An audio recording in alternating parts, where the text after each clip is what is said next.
Susri Dola Sen to raise matters with permission as regards demand to create employment opportunities for women and dismantle systemic barriers preventing their participation in the workforce. Thank you, Chairman, sir, for giving me chance to speak. Sir, my 0 hour today is the need to improve India's female labour force participation. I am proud to say that as a woman, I am the president of the AITC Trade Union Wing for the state for 10 years and for the national level for 4 years, which is quite unlikely of mainstream politics as trade union is generally a male-dominated sector. I am thankful to my party, All India Trinamool Congress, and our honourable leader, Mamata Banerjee. Now, India's female labour force participation remains critically low. Recent periodic labour force survey indicates female youth labour force participation to be 28% only. Additionally, according to Time Use Survey 2024 of Ministry of Statistics and Programme Implementation, females spend 289 minutes on an average in a day in an unpaid domestic services for household members. Male members spend only 88 minutes in a day in such activities. This presents a significant challenge to both economic growth and gender equity.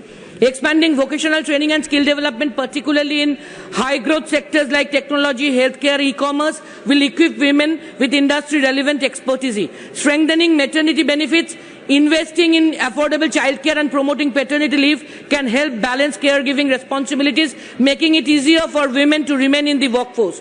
Moreover, enforcing anti-discrimination laws, ensuring equal pay and fostering leadership opportunities for women will improve workplace retention and advancement. The Union government must take urgent steps to create employment opportunities, implement policies that support women in the workforce and dismantle systemic barriers preventing their participation. Strengthening access to education, vocational training, workplace flexibility can help bridge this gap and ensure greater economic inclusion for women in India.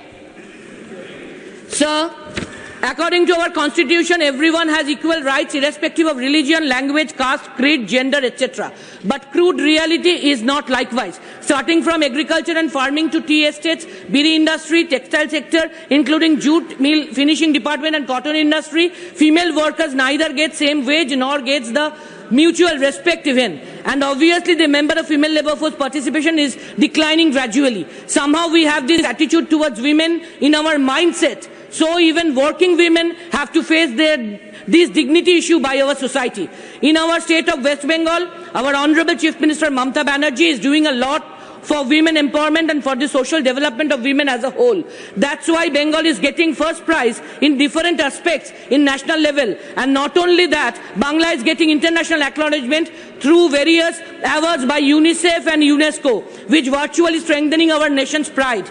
Thank you, sir, for allowing me to raise this important issue as 0 hour submission. I am sure, sir, he will definitely allow all of us to raise the issue of duplication of epic voter cards also, which affect both the male and female population. Thank you, sir.